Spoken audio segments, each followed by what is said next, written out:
Professor Tilakeshwar শঙ্কুর ডায়েরিটা আমি পাই তারক চাটুর্যের কাছ থেকে।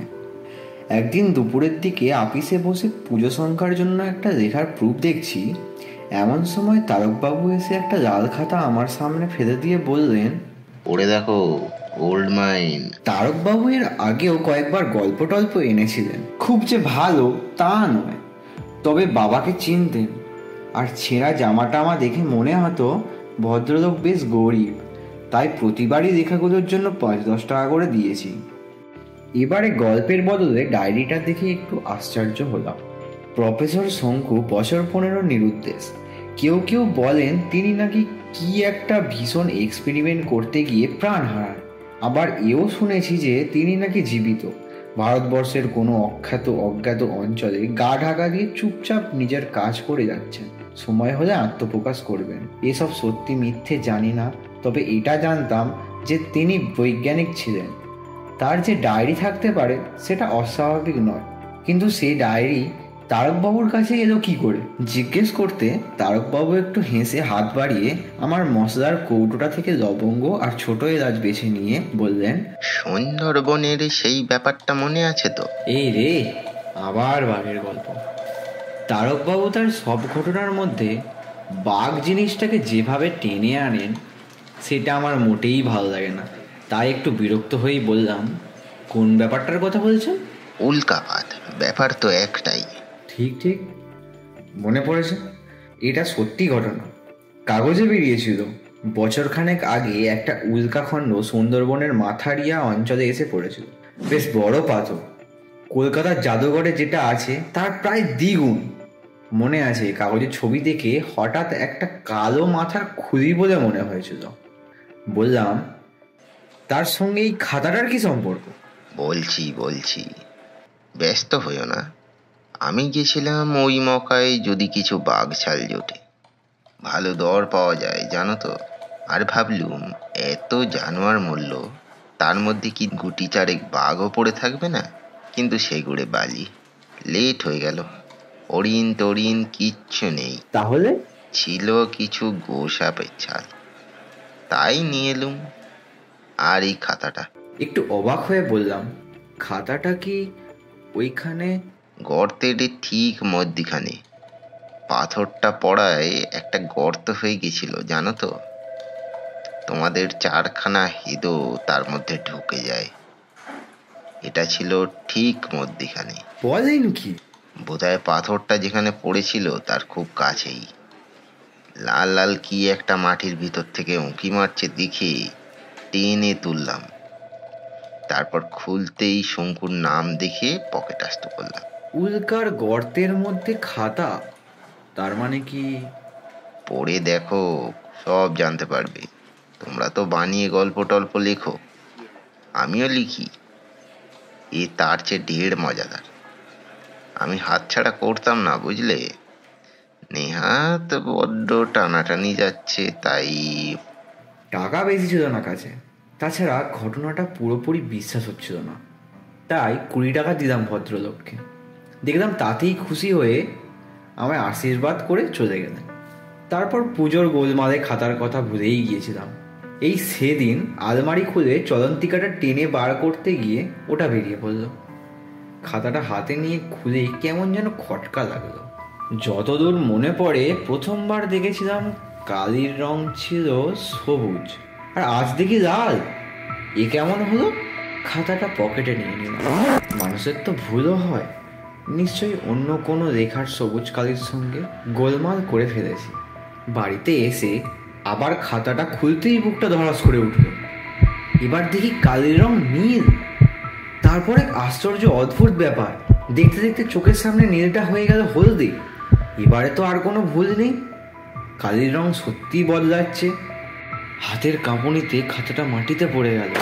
আমার ভুলো কুকুরটা যা পায় তাতেই দাঁত বসায়। এই ভুলো ভুলো ভুলো, খাতাটাও বাদ গেল। কিন্তু আশ্চর্য, যে দাঁত এই দুদিন আগেই আমার নতুন তালতলার চটিটা ছিঁড়েছে, ওই খাতার কাগজ তার কামড়ে কিচ্ছু হলো না। হাত দিয়ে টেনে দেখলাম এ কাগজ ছেঁড়া মানুষের সাথে নয়, টানলে রাবারের মতো বেড়ে যাচ্ছে। আর ছাড়ে যে কেসে কি খেয়াল হলো, একটা দিশদায় যে কাগজটায় ধরলাম, পুরলো না। খাতাটা 5 ঘন্টা উনুনের মধ্যে ফেলে রেখে দিলাম। কালির রং যেমন বদলাচ্ছিল বদলালো, কিন্তু আর কিচ্ছু হলো না। সেদিন রাত্রে ঘুমটুম ভুলে গিয়ে 3টে অবধি জেগে খাতাটা পড়া শেষ করলাম। যা পড়লাম তা তোমাদের হাতে তুলে দিচ্ছি। এগুলো সত্যি কি মিথ্যে, সম্ভব কি অসম্ভব, তোমরা বুঝে নিও। 1 জানুয়ারি। আজ দিনের শুরুতেই একটা বিশ্রী কাণ্ড ঘটে গেল। রোজকারের মতো আজও নদীর ধারে মর্নিং ওয়াক সেরে ফিরছি। শোবার ঘরে ঢুকতেই একটা বিদ্ঘুটে চেহারার লোকের সামনে পড়তে হলো। চমকে গিয়ে চিৎকার করতেই বুঝতে পারলাম যে ওটা আসলে আয়না, এবং লোকটা আর কেউ নয়, আমারই ছায়া। এই বছরে আমার চেহারা ওই রকম হয়েছে। আমার আয়নার প্রয়োজন হয় না বলে ওটার উপর ক্যালেন্ডার টাঙিয়ে রেখেছিলাম। আজ সকালে বোধহয় প্রহ্লাদটা বছর শেষ হয়ে গেছে বলে সর্দারি করে ওটাকে নামিয়ে রেখেছি। ওকে নিয়ে আর পারা গেল না। 27 বছর ধরে আমার সঙ্গে থেকে আমার কাজ করেও ওর বুদ্ধি হলো না। আশ্চর্য। চিৎকার শুনে প্রহ্লাদ ঘরে এসে পড়েছিল। ওকে একটু শিক্ষা দেওয়ার দরকার মনে করে আমার স্নাফ গান বা নস্যাস্ত্রটা ওর উপর পরীক্ষা করা গেল।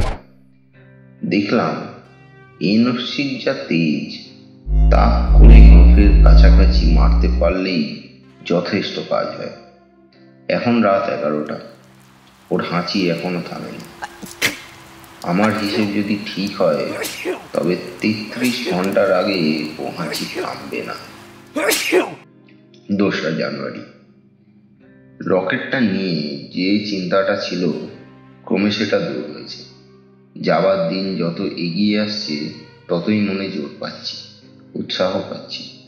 এখন মনে হচ্ছে যে প্রথমবার কেলেঙ্কারিটার জন্য একমাত্র প্রহ্লাদই দায়ী। ঘড়িটায় দম দিতে গিয়ে সে যে ভুল করে কাঁটাটাই ঘুরিয়ে ফেলেছে তা আর জানব কি করে। 1 সেকেন্ড এদিক ওদিক হলেই সব কাজ পণ্ড হয়ে যায়। আর কাঁটা ঘোরানোর ফলে আমার হয়ে গেল প্রায় 3.5 ঘন্টার লেট। রকেট যে খানিকটা উঠেই গোটা খেয়ে পড়ে যাবে তাতে আর আশ্চর্য কি।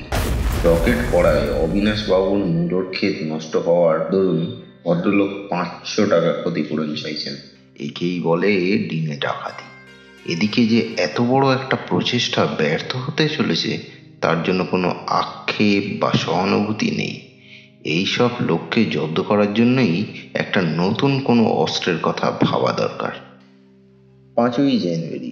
প্রহ্লাদটা বোকা হলেও ওকে সঙ্গে নিলে হয়তো সুবিধেই হবে।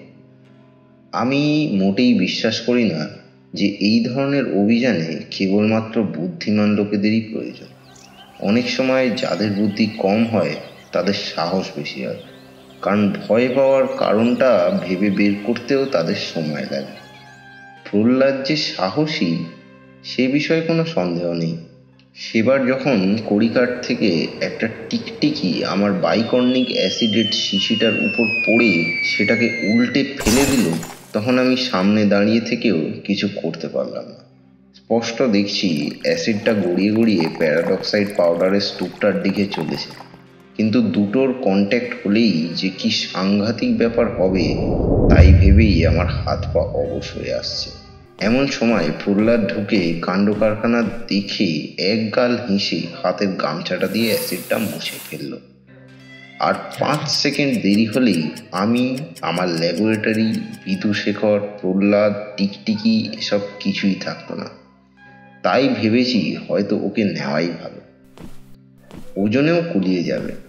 প্রহ্লাদ হলো 2 মণ 7 সের, আমি 1 মণ 11 সের, বিধুশেখর 5.5 মণ, আর জিনিসপত্র সাজ সরঞ্জাম মিলিয়ে 5 মণ। আমার রকেটে 20 মণ পর্যন্ত জিনিস নির্ভয়ে নেওয়া চলতে পারে। 6 জানুয়ারি। আমার রকেটের পোশাকটার আস্তিনে কয়েকগুলো উচ্চিংড়ে ঢুকেছে। আজ সকালে সেগুলোকে ঝাড়াঝুড়ি করে বার করছি, এমন সময় অবিনাশবাবু এসে হাজির। বললেন, কি মশাই, আপনি তো চাঁদপুরি না মঙ্গলপুরি কোথায় চললেন? আমার টাকাটার কি হবে? এই হলো অবিনাশবাবুর রসিকতার নমুনা। বিজ্ঞানের কথা উঠলেই ঠাট্টা আর ভাড়ামো।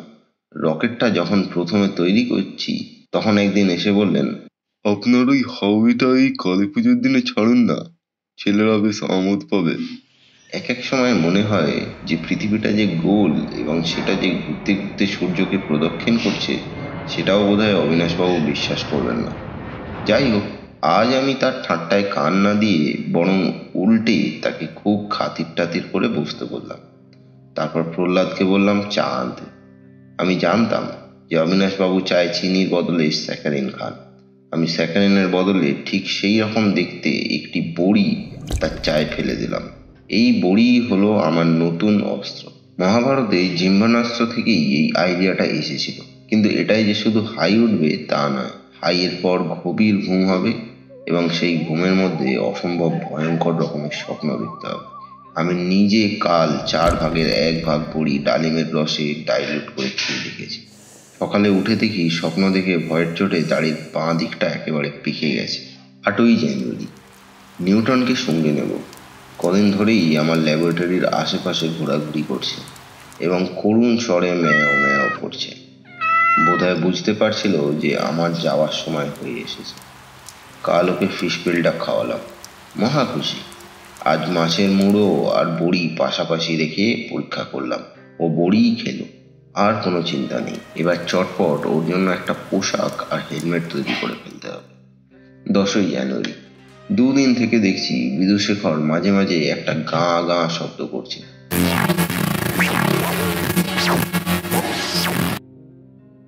এটা খুবই আশ্চর্য, কারণ বিদুশেখরের তো শব্দ করার কথা নয়। কলকবজার মানুষ, কাজ করতে বললে চুপচাপ কাজ করবে। এক নড়াচড়ার যা ঠং ঠং শব্দ। ও তো আমারই হাতের তৈরি, তাই আমি জানি ওর কতখানি ক্ষমতা। আমি জানি ওর নিজস্ব বুদ্ধি বা চিন্তা শক্তি বলে কিছুই থাকতে পারে না, কিন্তু বেশ কিছুদিন থেকেই মাঝে মাঝে এর ব্যতিক্রম লক্ষ্য করছি। একদিনের ঘটনা খুব বেশি করে মনে পড়ে। আমি তখন সবে রকেটের পরিকল্পনা করছি। জিনিসটা যে কোনো সাধারণ ধাতু দিয়ে তৈরি হতে পারে না সেটা প্রথমেই বুঝেছিলাম। অনেক এক্সপেরিমেন্ট করার পর ব্যাঙের ছাতা, সাপের খোলস আর কচ্ছপের ডিমের খোলা মিশিয়ে একটা কম্পাউন্ড তৈরি করেছি এবং বেশ বুঝতে পারছি এবার হয় ট্যান্ট্রাম বোরো প্যাক্সিনেট, না হয় ইকুইয়াস ভেলোসিলিকা মিশালেই ঠিক জিনিসটা পেয়ে যাব। প্রথমে ট্যান্ট্রাম দিয়েই দেখা যাক ভেবে 1 চামচ ঢালতে যাব, এমন সময় ঘরের একটা প্রচণ্ড ঢং ঢং শব্দ হলো।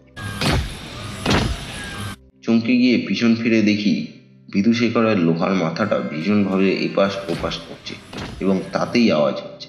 খুব জোর দিয়ে বারণ করতে গেলে মানুষ যেরকম মাথা নাড়ে ঠিক সেই রকম। কি হচ্ছে দেখতে যাব মনে করে ট্যান্ট্রামটা যেই হাত থেকে নামিয়েছি অমনি মাথা নাড়া থেমে গেল। কাছে গিয়ে দেখি কোনো গোলমালই নেই। কলকবজা, তেল টেল সবই ঠিক আছে। টেবিলে ফিরে এসে আবার সেই ট্যান্ট্রাম হাতে নিতেই অমনি আবার ঢং ঢং। এ তো ভারী বিপদ। বিদুশেখর কি সত্যিই বারণ করছে নাকি? এবার ভেলোসিলিকা হাতে নিলাম, নিতেই আবার সেই শব্দ, কিন্তু এবার মাথা নড়ছে উপর নিচ, ঠিক যেমন কোনো মানুষ হ্যাঁ বলে। শেষ পর্যন্ত ভেলোসিলিকা মিশিয়েই ধাতুটি তৈরি হলো। পরে ট্যান্ট্রাম দিয়েও পরীক্ষা করে দেখেছিলাম, না করলেই ভালো হতো। সেই চোখ ঝাঁঝানো সবুজ আলো আর বিস্ফোরণের বিকট শব্দ কোনোদিন ভুলব না। 11ই জানুয়ারি। আজ বিদুশেখরের কলকবজা খুলে ওকে খুব ভালো করে পরীক্ষা করেও ওর আওয়াজ করার কোনো কারণ খুঁজে পেলাম না। তবে এও ভেবে দেখলাম যে এতে আশ্চর্য হওয়ার কিছু নেই। আমি আগেও অনেকবার দেখেছি যে আমার বৈজ্ঞানিক বিদ্যে বুদ্ধি দিয়ে আমি যে জিনিস তৈরি করেছি সেগুলো অনেক সময় আমার হিসেবের বেশি কাজ করে। তাতে এক এক সময় মনে হয়েছে যে হয়তো বা কোনো অদৃশ্য শক্তি আমার অজ্ঞাতে আমার উপর খোদগাড়ি করছে। কিন্তু সত্যি কি তাই? বরং আমার মনে হয় যে আমার ক্ষমতার দৌড় যে ঠিক কতখানি তা হয়তো আমি নিজেও বুঝতে পারি না। খুব বড় বড় বৈজ্ঞানিকদের শুনেছি এরকম। আরেকটা কথা আমার প্রায় মনে হয়, সেটা হচ্ছে বাইরের কোনো জগতের প্রতি আমার যেন একটা টান আছে। এই টানটা লিখে বোঝানো শক্ত। মাধ্যাকর্ষণের ঠিক উল্টো কোনো শক্তি যদি কল্পনা করা যায় তাহলে হয়তো এটার একটা আন্দাজ পাওয়া যায়। মনে হয় যেন পৃথিবীর প্রভাব ছাড়িয়ে যদি কিছু দূর উপরে উঠতে পারি, তাহলেই এই টানটা আপনা থেকেই আমাকে অন্য কোনো গ্রহে টেনে নিয়ে গিয়ে ফেলবে। এই টানটা যে চিরকাল ছিল তা না, একটা বিশেষ দিন থেকে এটা আমি অনুভব করে আসছি। সেই দিনটার কথাও আজ বেশ মনে পড়ছে। 12 বছর আগে আশ্বিন মাস, আমি আমার বাগানের একটা আরাম কেদারায় শুয়ে শরৎকালের মৃদু মৃদু বাতাস উপভোগ করছি। আশ্বিন কার্তিক মাসটা আমি রোজ রাতে খাবার পর 3 ঘন্টা এইভাবে শুয়ে থাকি, কারণ ওই দুটো মাসে উল্কাপাত হয় সবচেয়ে বেশি। 1 ঘন্টায় অন্তত 8-10টা উল্কা রোজই দেখা যায়। আমার দেখতে ভারী ভালো লাগে। সেদিন কতক্ষণ শুয়েছিলাম খেয়াল নেই, হঠাৎ একটা উল্কা দেখলাম যেন একটু অন্য, সেটা ক্রমশ বড় হচ্ছে এবং মনে হলো যেন আমারই দিকে আসছে।